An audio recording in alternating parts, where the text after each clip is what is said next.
丈夫为了跟村长女儿双宿双飞，竟然伙同婆婆等人一起骗我。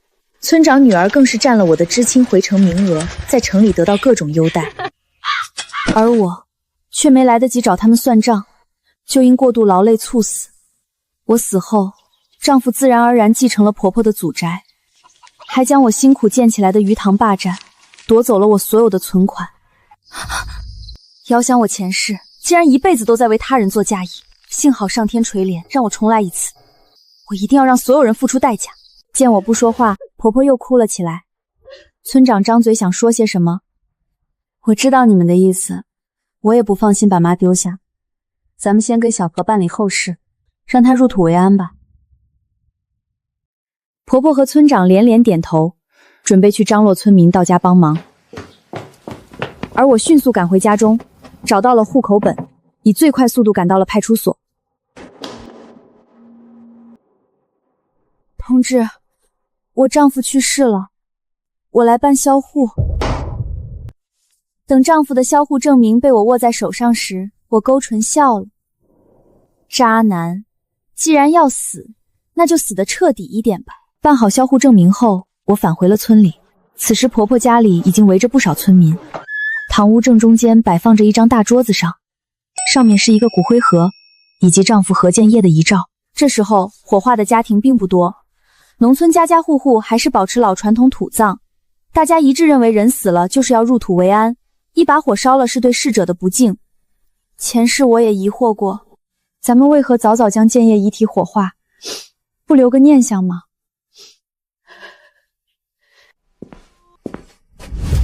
作为知识青年，何建业当然要响应国家号召，做一个表率。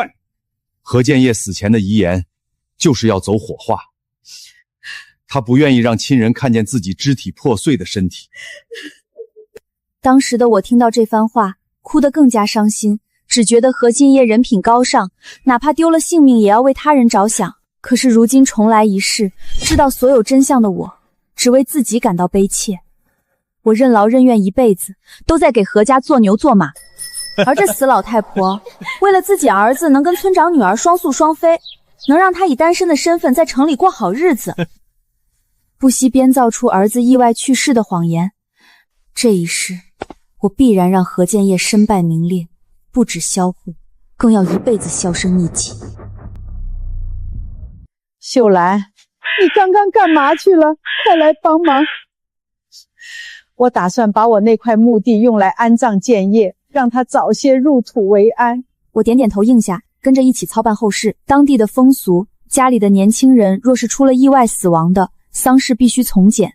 于是只办了简单的吊唁后，我就披麻戴孝地抱着骨灰盒，一边哭一边将骨灰盒安葬入土。村里不少人都随了礼金，这些礼金都被婆婆用一个小铁盒装好，放在了自己的床底下。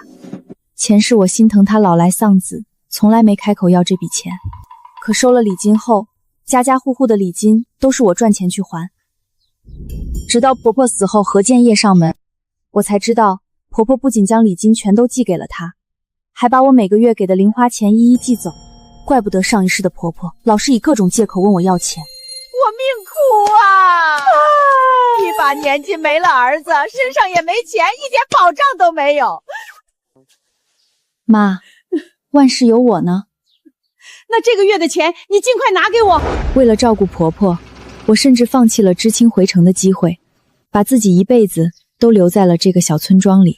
而村长却把我的回城名额调换给了自己女儿，让何建业跟他女儿在城里双双当上老师，两人桃李满天下，退休后还有不少的补贴跟退休金。一想到前世这些，我就气得牙痒痒。我大好的青春被一个谎言给荒废了，最后还因为劳累英年早逝。这一世，不仅礼金我要拿着，何家欠我的我也要一并讨回来。丈夫的丧事办完后，我拿起回礼的册子细细看了一遍。村里除了村长一家跟婆婆一家都不知道何建业假死的事，所以家家户户都随了礼金。数了数，居然有1000多块。这时候的1000多可不是一笔小数目。为了不让婆婆把这笔钱寄给何继业，我想到了一个办法。次日一早，我去找村长申请单亲家庭补助，同时要求把何建业名下的房子以及屋里所有东西都转让到我的名下。村长十分为难，他女儿跟何建业搞到一起了，那这房也就有他女儿的一份儿，他怎么舍得转给我呢？于是我戏精上身，开始抹眼泪。村长，建业早早去了，只留下我和婆婆2人。我还那么年轻，如果没有房子做保障，以后老了被家族其他人赶走怎么办啊？村长看着逐渐聚过来的村民，冷汗直下。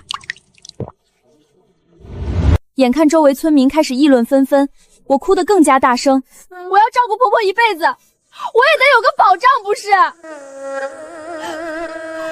而且我家只有何建业一个劳动力，现在他死了，我不来申请补助，我们娘俩怎么过呀？迟早要饿死。秀兰，你先别哭了，房子这事儿也得问你婆婆同意才行。至于补助，我会给你去申请的，能申请多少就要看上面了。妈，以后我就是你亲女儿，你把房子转到我的名下来，以后我给你养老送终。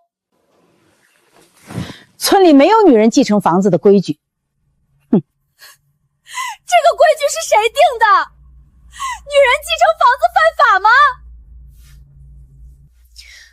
何建业死了，我就是他房子第1顺位继承人。没有房子做保障的话，我也得为自己的未来考虑啊。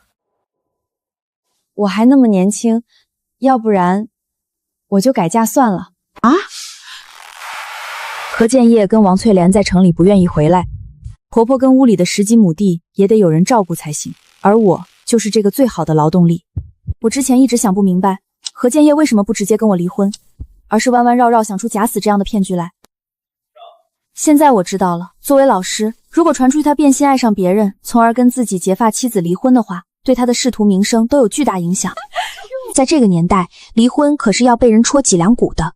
而且由我来照顾他妈和家里的地，他在城里也没有了后顾之忧，还不需要承担养老送终的责任，一举多得。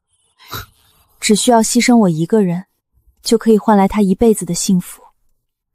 所以这一世，我咬死了必须要把房子转到我的名下。可婆婆怎么说都不同意。建业是死了，但他妹妹建梅还在，我这老太婆也还在。房子转给你，算怎么回事？哼，那你去建梅家养老吧。妈，不给我任何保障的话，对我来说也不公平。婆婆绝对不敢住到小姑子建梅家里去。婆婆只有何建业、何建梅2个孩子，可她重男轻女，从小对建梅非打即骂。建梅嫁人后几乎不回娘家，再加上婆婆年轻时太苦太累，干不了重活，常年都在卧床休息，对自己儿女来说就是个累赘。她现在能靠的只有我这个儿媳。我得考虑一下，这房子是何家祖祖辈辈传下来的祖宅，一下子转给你，我怕不好给列祖列宗交代呀。妈，活人就别在意死人的看法了，你考虑一下吧，这知青要返城了。如果您不想给我房子的话，我就返城去学校深造了，毕竟我还那么年轻。秀兰，她是你婆婆，哪怕建业不在了，她也还是你婆婆，你丢下她不管不太好吧？而且返城的名额都已经报上去了，你现在想返城已经来不及了。村长，道理我都懂，要不然你看看号召一下村委会，想想怎么帮帮我婆婆吧。我一个人也是爱莫能助。村长还想来劝我，我赶紧挖出他怕暴露的丑事儿来。另外，咱们村返城名额有几个？村长，咱们这片下乡的知青没多少个吧？村长果然脸色一变，支支吾吾说不出话来。我知道你心里不舒服，可这也是没办法。返城的事儿也是学校那边提交的，我也不是很清楚。你先回去吧，我和村长商量一下，毕竟这是我们家的祖宅。我立马回了家，冲进婆婆的房间，拿出她床底下的铁盒，将里面的钱全都拿了出来，又撕了一些纸张进去。这铁盒子左一层右一层包得严严实实，我打开之前还特意观察过打包顺序，然后将铁盒子原封不动地放回原位。不知道何建业收到铁盒子后会是什么样的反应。晚些时候婆婆才阴沉沉地回了家，看到家里还是冷锅冷灶。你怎么没做饭？建业不在，咱们的日子也要过啊。我伤心过度，完全没有胃口。妈，建业刚走，你胃口那么好吗？你怎么一点也不悲伤，像是建业还活着一样？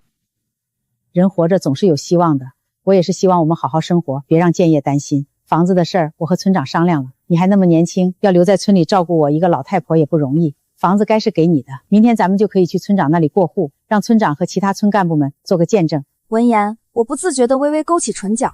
在这个年代，只要有了村干部的见证，将地契写上我的名字后，这就是板上钉钉的事儿了，谁来反悔都没用。当房子转到我名下的那一刻，我激动地逼住了呼吸。这一次，我要让何建业真正的无家可归。虽然宅基地不能自由买卖，但我可以不让他们住啊。他们在城里快活，还有老家的宅基地做后盾。到时候老了想落叶归根，我不会给他们这个机会的。办了过户手续后，婆婆脸色有些不好，她回家拿了自己的铁盒子，说要去一趟镇上。我知道她是要去寄钱了。晚上我躺在床上快要入睡的时候，婆婆怒气冲冲地踹开了我的房门。你给我儿子销户了？我顿时清醒过来。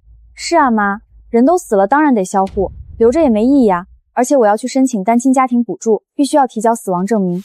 这个死亡证明和火化证明是给何建业销户最有利的资料。奇怪的是，这两个证明都是镇上的医院和火化厂开的有效证明，只有村长才有那么大的力量弄来这些。如今村长倒是搬起石头砸自己的脚了。前世我在咽气之前才知道，村长在镇上的医院和火化厂都有认识的熟人，何建业能成功销户，他可帮了不少大忙呢。婆婆气得捂着胸口，站在门口呼哧呼哧喘着粗气。你这个毒妇！妈，你怎么了？我给建业销户，你为什么那么生气啊？婆婆有些语无伦次，她不能说出真相，只能指着我气得发抖。你为什么不问问我就擅自做主？建业的户要销，也是我去销。你一把年纪了，销户这种事儿当然是我去了。我是建业的妻子，我怎么没有资格给他销户？他人都火化了，销户不是很正常吗？好了妈，我知道建业没了你心情不好，反正不销也销了，建业人都没了，留这个户口也没什么用，先去睡觉吧。我起身将婆婆往门外推，她瞪着我，嘴唇腻如了半天，却什么都说不出来。我知道，大概是她去寄钱的时候被告知压根没这么个人。被销户后，何建业就成了一个真正的死人，别说知青返城了，就是去城里租个房子都成黑户了。何继业想要恢复自己的身份，就得去派出所，然后还得回村里找村支书要证明，否则他的户口无法重新办理。这不仅是麻烦，更重要的是，如果何建业以活人的身份再次出现在大家的视线里，到时候他又该怎么解释自己假死的事呢？我十分期待。婆婆愤怒至极，现在不仅房子在我名下，假死的儿子在法律上还变成真死了。我听到他在隔壁房间抽泣的声音，不由自主地笑了。死人好当，活人好当，活死人可不好当啊！也不知道他什么时候才会发现，盒子里的那笔钱早已经被我替换成了纸张。妈，你这几天在老往外跑，忙啥呢？没啥，你别管了。他再怎么忙都没用，想要重新办理户口，必须要何慎业本人出面。一旦何建业出现，村里就会知道他假死跟村长女儿私奔的事儿。到时候不光是他完蛋了，村长的好日子也到头了。每次婆婆外出回来，家里都是冷锅冷灶，地里的庄稼我也不管，哭的哭，死的死，脏衣服堆成一堆，我也只洗自己的，绝不再给何家人剥削我的机会。但我也没闲着，我得为自己的未来考虑。这些天我一直在瞒着所有人准备知青返城的资料。在嫁给何建业之前，我是城里的老师，作为我们村唯一的老师，我的日子过得挺不错的。知青下乡的这几年里，我认识了何建业，两人最终喜结连理。要不是上一世被他们欺骗，我本该有光明璀璨的一生。返程的事我没有告诉任何人。婆婆越来越看我不顺眼，时常对我横眉冷对。单亲家庭补助也没下来，村长说是补助名额给了其他更困难的家庭，没拿到补助，我第二天便喊来了货郎，直接把家里的东西都卖了。我家里所有东西都要卖，何建业的28大杠，我陪嫁的缝纫机，一个小彩电，还有我婆婆的梳妆台。放心，我这里的价格绝对让你满意。当婆婆回到家看见空空如也的屋子时，她爆发了。婆婆坐在家门口大吵大闹，哭得一把鼻涕一把泪。毒妇，你是不是要把这个家搬空才满意？不少村民都围过来看戏，对我指指点点。见到那么多人站在她那边，婆婆哭得更卖力了。她一边哭一边控诉我：欺负我一个老太婆，把家里东西都卖了，以后我还怎么生活呀？你是不是要逼死我才甘心？庄稼不去管，家务也不做，你就是这样照顾我的吗？我还不如去死了算了，我怎么那么命苦？都是因为你这个玩意儿，现在又要慢慢折磨死我，不给我饭吃，还背着我偷偷把建业的户口给销了，你怎么那么恶毒？听了婆婆的控诉，我也一屁股坐在地上开始哭。我嫁过来没有过过一天好日子，建业说走就走了，我一个女人10几亩地怎么干得过来啊？去申请补助也没成功，不卖掉这些东西，我们娘俩迟早饿死。给建业销户也是正常流程，人没了就是得去销户啊。村民们指指点点，听到我这样一说，又觉得我说的有道理，只能纷纷劝和。我拿出了当初村民们随礼的册子，当初大家给的礼金都被我婆婆收着了，她防着我啊，不愿意拿出来买菜买米，我只能卖掉一些东西来换钱，换的钱我全都留着一分没动。妈，我也是为了咱们能继续活着着想啊。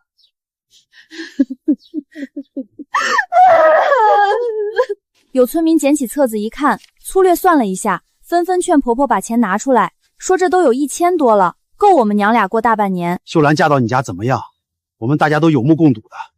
是啊，秀兰这些年也是任劳任怨，如今你家就剩下你们婆媳俩人，你们要相依为命，互相扶持才对。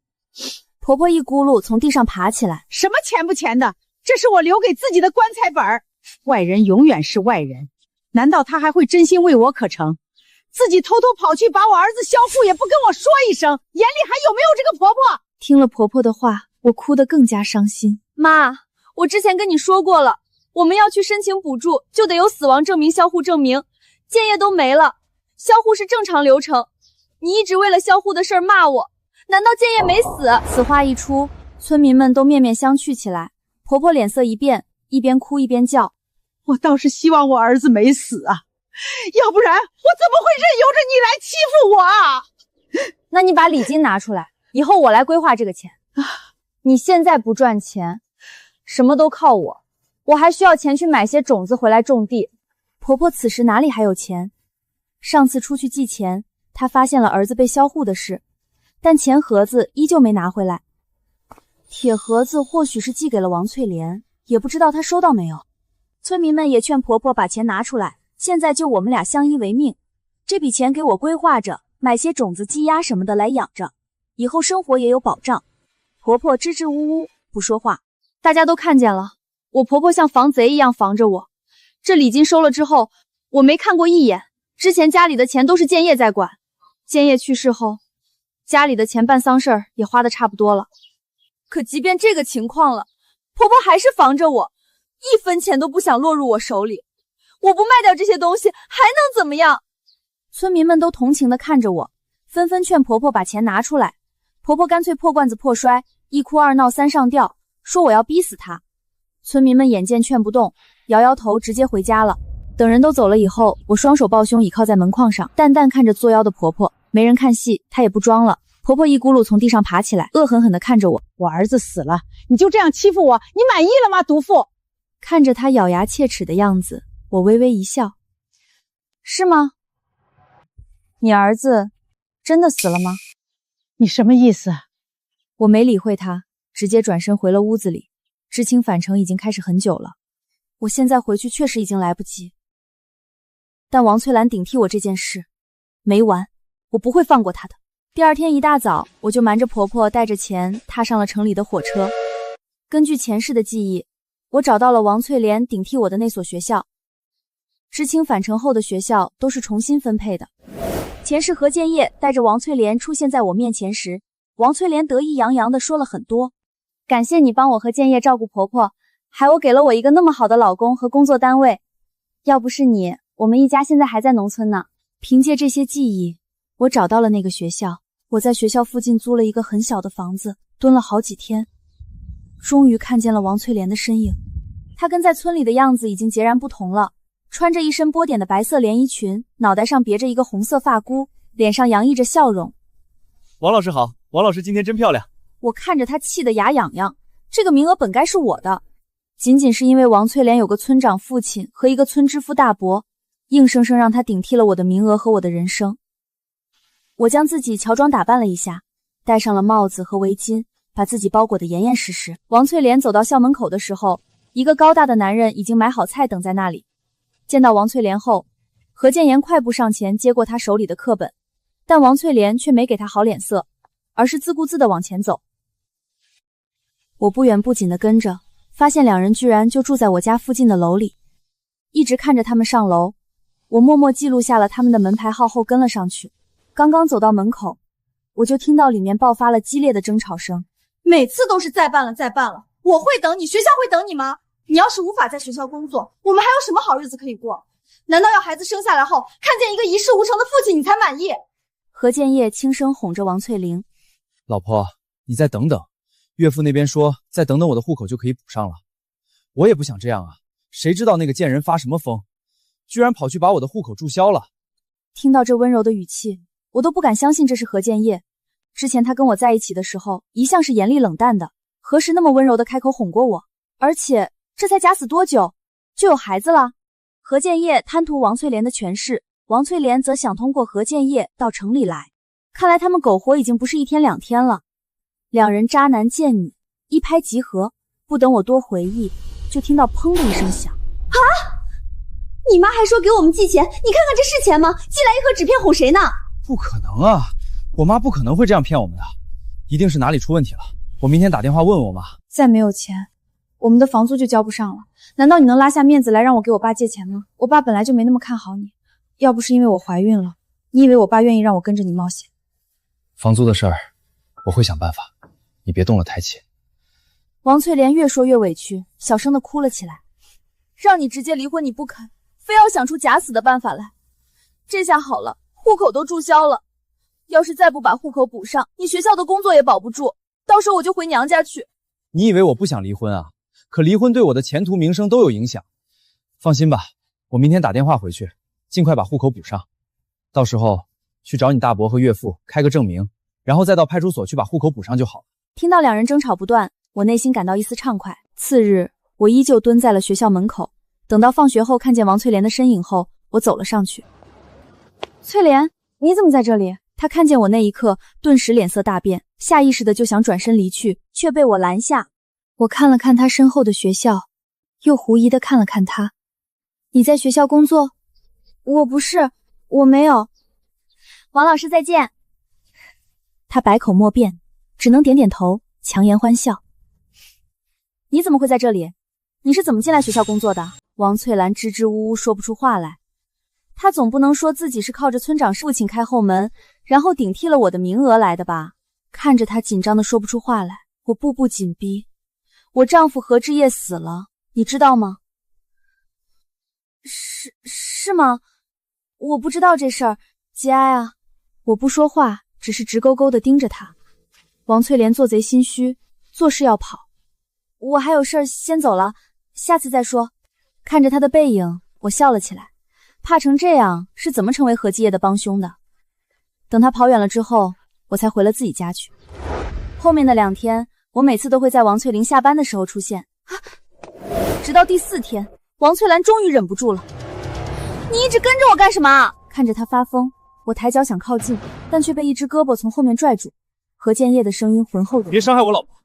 他将我狠狠往后一扯，我险些摔倒在地上。踉跄着稳住身形的时候，我抬头瞪着何建业，只见他将王翠莲护在身后，虎视眈眈地看着我。可看清我的脸后，他的表情变得惊恐起来。是你？你不是死了吗？这是死而复生。你认错人了！眼看周围的人越来越多，我扑通一声跪在地上。村里都说你死了，可你为什么会出现在这里？难道是假死欺骗我吗？你为什么会跟王翠莲出双入对？你不喜欢我可以跟我离婚啊，为什么要这样骗我？我哭得情真意切，这次不是装的，而是真的在哭。我哭自己前世付出一辈子和真心，最后却只是在被利用。何继业、王翠莲还有婆婆、村长等人骗了我一辈子，让我搭上了自己的青春，让我被困在那个小山村里。这一世，我要让他们作茧自缚。不管什么年代，都有爱吃瓜的群众，更何况还是小学老师的瓜。虽然何建业还没有在学校任职，可他也去学校报道过，不少老师也认识他。更何况他现在是以王翠莲老公的身份出现的，天天的学校门口接他上下班，谁不认识他？我不认识你，你这个疯婆子！我们结婚3年，你怎么说不认识我呢？建业，妈说你被车撞死了，还给你火化办了丧事，你怎么会好端端的站在这里？为什么要说不认识我？我是你的结发妻子啊！旁边的路人纷纷指指点点，何建业拼命捂住自己的脸，口中念叨着没有没有。这个薄情的男人只顾自己，早就忘了大着肚子的情妇了。难道你编造出假死这样的谎言，就是为了跟王翠莲在一起吗？她是不是怀孕了？你怎么能对不起我？距离何建业假死也才过去1个多月，看来他们苟合不是1天2天，3个月前发现怀孕就想出了假死这招来。众人纷纷看向他微微隆起的小腹，又看了看我手里的结婚证，结婚照上有我跟何建业的合照，还有印章。一时间大家都议论起来，吃瓜群众把我们3团团围住，这下何建业想走都没得走了。我不认识你，你这是污蔑诽谤！结婚证就在这里，你为什么还要撒谎说不认识我？王翠莲，我们一个村长大的，你怎么能抢走我老公？你破坏了我的家庭，以后我还怎么活呀？不是我，不是我！大家别听他胡说，我根本不认识他，这都是假的。我真的以为你死了，还去给你办了销户，没想到你居然活得好好的，为什么不告诉我真相？没想到居然是这样的，怪不得他一直没法办入职，原来户口出了些问题。应该是怕抛弃糟糠之妻被人诟病，所以想出假死这招来，又不用背负骂名，又不会被妻子缠着，真黑心。何建业的脸色无比难看，阴沉的快要滴出水来。他恶狠狠地盯着我，似乎想把我生吞活剥一般。这里的骚动将警察引了过来，我们仨都被警察带走。我将事情前因后果和盘托出，隐瞒了自己重生的事，只说来城里看看，刚好遇到了他们。警察的脸色从震惊转为阴沉，似乎没想到居然会有人为了出轨而做到这个地步。何建业假死只是为了搞婚外情，不涉及法律问题，警察对他只是口头警告。何建业在派出所门口得意洋洋地看着我。既然你都知道了，那我也不瞒着你，我和翠莲才是真爱，我们好聚好散吧。同志，我要举报！我拽着王翠莲重新走进派出所，我要举报！他爸爸利用村长的身份，让他顶替了我知青返城的名额，还走后门给我丈夫开了死亡证明。我们村长在镇上的医院和火化场均有人脉，希望你们能一一严查。闻言，警察快速立案。何建业跟王翠莲恨不得掐死我。刚出派出所的大门，两人就想对我动手。积点德，别生下孩子没屁眼。你说谁呢？要不是你，我们都不会走到这一步。你这个扫把星，当初就不该娶你。王翠莲也一脸怨毒地瞪着我。两人灰溜溜地回了乡，想找王翠莲的村长父亲想想对策，可被我举报后，村长和村支书很快被查。警察专门来到村里宣布，村长和村支书被查出来贪污受贿、滥用职权多项罪名，两人还利用职务之便给家里不少亲戚开后门，民怨沸腾，数罪并罚。伙同他们骗人的医院和火化场2个工人也被停职调查。希望各位村民引以为戒。王翠莲也被学校给开除了，她哭着回了娘家去。王家把持着村子作威作福的时代终于过去了。何建业假死的事在村里闹得沸沸扬扬，村民们都跑到他家去索要之前给的礼金。钱是不是被你偷了？为什么我给翠莲寄过去的会是空盒子？我怎么知道？万一是你要留着给自己买棺材也说不定呢。你有必要做的那么绝吗？有你假死绝吗？自己老妈都不管了，假死跟着村长女儿双宿双飞。要不是我进城遇到你们，你们还要欺骗我多久？村长女儿还顶替了我的名额，你们俩想自己在城里过好日子，门儿都没有。如今村长一家都被查了，职位被撤不说，还得坐牢，这样的结果真是大快人心。婆婆坐在地上哭得一把鼻涕一把泪，大喊着我是丧门星。何建业想伸手来拽我，我冲进厕所拿出了一把粪瓢到处挥舞。这房子现在在我的名下，你们都给我滚出去！这是我的房子，我迟早会要回来。我没给他们回来的机会。新村长上任后，我去了村长那里，将房子公证，证明是我的私有财产。新村长十分公正清廉，一心为百姓，当即就为我做主，要求何建业母子立马搬走。开门，你给我开门，这是我家。何建业来闹根本没用，因为当初这房子是他妈亲自答应给我的，当时只是想着缓兵之计，没想到真被我抢走了。两人闹了几天，发现没用，只能去求王翠莲，想去他家借住一段时间。因为村长和大伯落马的事儿，王翠莲心里正憋屈着呢，她立马打掉了孩子，跟何建业撇清关系。你们两个扫把星还敢来找我？何家人，来一个我打一个！何建业也没办到新户口，由于天天被村民追着返还礼金，最终不堪受辱，只能带着他妈妈逃去了城里。王翠莲在村里的名声也臭了，大伯和父亲一家也对他恨之入骨。若不是因为你非要跟何建业在一起，我们一家哪里会落得这样的下场？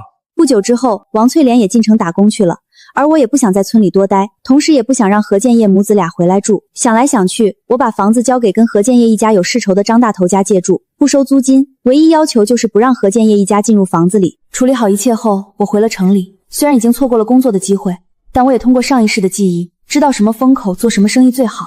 一开始我只是摆摊卖一些衣服，后来生意越做越大，开了好几家服装店。何清叶母子俩虽不甘心，也无可奈何。张大头，这房子可是我家的，你凭什么住着不走？你家？你还有脸来？这房子现在归谁管？用不着你操心。你跟我家有仇归有仇，房子的事儿咱得讲理。把门打开，让我们进去看看。讲理？行啊，人家把房子交给我看管，就一条，绝不让你们踏进去半步。听明白没？我一直没有再婚，经历了2世的我，认为爱自己才是最好的生活方式。我一边做生意，一边上了成人业大，有钱有时间，我必定能活出精彩。再次得知何建业几人的消息，已经是几年后。张大头存了不少钱，想让我把房子过户给他。虽然宅基地不能明面上买卖，但可以请村长公证。张大头给了我一笔钱后，地契在村长和其他村干部的见证下过户给了他。反正我在城里扎根，在这个村也没有任何留恋。张大头拉着我，让我在家里喝杯茶再走。闲聊期间聊起了何建业几人，他一直没能补办上户口。你是不知道，这种黑户补办户口有多麻烦，光跑腿就得跑断腿。也是，更何况他这种假死又出轨的。可不嘛，每次去补办都有各种阻碍。他一个知青，没户口就别想做以前那种体面的活了。那他现在干啥？只能在工地上当黑工呗。黑工的价钱比别的工人低一大截，可他为了吃饭有啥办法？他村里唯一的房子没了，现在是真正的无家可归。他妈体弱多病，母子俩只能在工地附近的集装箱里生活。因为脏乱差的环境，加上时常吃不饱饭，何建业他妈没多久就去世了。听说何建业连安葬他妈的钱都没有，还是求助了当地公安才将母亲火化。由于村里人不愿意接纳两人，何建业的母亲没地方入土，何建业只能将骨灰一直带在身边，成为一个流浪汉。人生世事无常啊！还有王翠莲，她呀离开了村子，据说是嫁给了一个光棍，但过得很不好。有一次，她带着3个孩子来投奔娘家，但娘家因为她一落千丈，谁都不待见王翠莲，硬是拿扫把打了出去。我也是被骗了，如今那个男人天天打我。要是你们也不管我的话，我就不活了。没有人回应他，王翠莲最后还是灰溜溜的回了夫家。我以为何建业和王翠兰的故事到此就结束了，没想到命运还要给他们安排最后一次荒唐的重逢。那是几年后的事了，我的服装生意已经开了第5家分店，日子过得充实又自在。有一天，我突然接到老家的电话，电话是张大头打来的，语气里带着几分幸灾乐祸。秀兰，你猜我今天在镇上看到谁了？何建业，他居然讨饭讨到咱们这儿来了。原来何建业带着他妈的骨灰盒四处流浪，这些年辗转了不少地方，他找不到正经工作，靠乞讨为生。不知道是哪根筋搭错了，他居然一路要饭，要到了王翠莲婆家所在的村子。何建业是听说王翠莲嫁了个光棍，日子过得也不好，想着去找她要点吃的。谁知道王翠莲那个丈夫是个暴脾气，看见一个叫花子站在家门口。哪来的讨饭的？一大早触我的眉头。何建业饿得两眼发昏，死皮赖脸不肯走，嘴里还喊着翠莲的名字。王翠莲出来一看，差点没认出来，眼前这个蓬头垢面、瘦得皮包骨的乞丐，竟然是当年那个意气风发的知青何建业。他愣了好半天，才从那张脏兮兮的脸上辨认出旧日的轮廓。两人对视的那一刻，恨意瞬间淹没了所有的旧情。王翠莲想起自己因为他假死的事，全家遭殃。要不是你，我父亲和大伯怎么会坐牢？都怪你，我也被学校开除，名声扫地，最后只能嫁给一个会打人的酒鬼。何建业则想起自己好好的日子全被这个女人毁了。要不是你勾引我，我也不会想出假死的馊主意，自然不会落到今天这步田地。两人先是互相咒骂，骂着骂着就扭打在了一起。王翠莲揪着何建业的头发往墙上撞，何建业掐着王翠莲的脖子不撒手。王翠莲的丈夫从屋里冲出来，看见自己老婆跟一个叫花子滚在地上，当场就火了。他一把拽开何建业，问王翠莲这人是谁。这就是那个害了我全家的何建业。她丈夫一听，脸色更难看了。他早就听说过老婆以前跟一个知青搞在一起的事，心里一直有根刺。如今这人不人鬼不鬼的东西居然找上门来，王翠莲的丈夫觉得自己男人的脸面被踩在地上摩擦。哟，这就是你当年拼了命要跟的男人，我还以为是什么了不起的人物，原来是个要饭的。当初为了他弄得满城风雨，现在看看，你这眼光可真是不一般。王翠莲被戳到痛处，哭着要跟他吵，却被一巴掌扇倒在地。何建业不知死活地冲上去要打王翠莲的丈夫，嘴里还骂骂咧咧。他这副身板哪是人家的对手？对方一脚踹在他膝盖上，何建业惨叫一声摔倒在地，抱着腿疼得满地打滚。真晦气，哪来的死狗，只配活在村口的垃圾堆旁。后来还是村里人看不过去，叫了卫生院的人来。何建业的腿算是彻底废了，从此以后只能拄着棍子一瘸一拐地走路。至于王翠莲，她在那家的日子更不好过。听说她男人知道何建业来过之后，但凡喝了酒就拿这事儿打他。哎，可不是嘛，他也想过跑，可他娘家早跟他断了关系，村里也没人愿意收留他，只能一天天的熬着。哼，难怪乡亲们都说这是报应。我听了只是淡淡一笑，没什么好感慨的，路都是自己选的。真正让我上火的是另一件事。王翠莲的大伯，也就是原来的村支书，出狱以后一直不甘心，他在村里住了几十年，现在灰头土脸的，总觉得是那间房子闹的。他琢磨来琢磨去，觉得何建业那间祖宅本来就该是何家的，现在被张大头住着，凭什么？王翠莲的大伯联合了自己几个本家兄弟，找到张大头。当初何家人把房子转给那个女人的手续不合规矩，我们要求把房子收回来，重新分配。张大头是个粗人，但心里门清，他当场就把这几个人轰了出去，转头就给我打了电话。我听完以后没着急，让他先稳住，我自有办法。我连夜赶回村里，去了新任村长家里，我把当年过户的所有手续、公证文件、村干部签字的证明，一样一样摆在村长面前。这手续齐全，谁也翻不了案。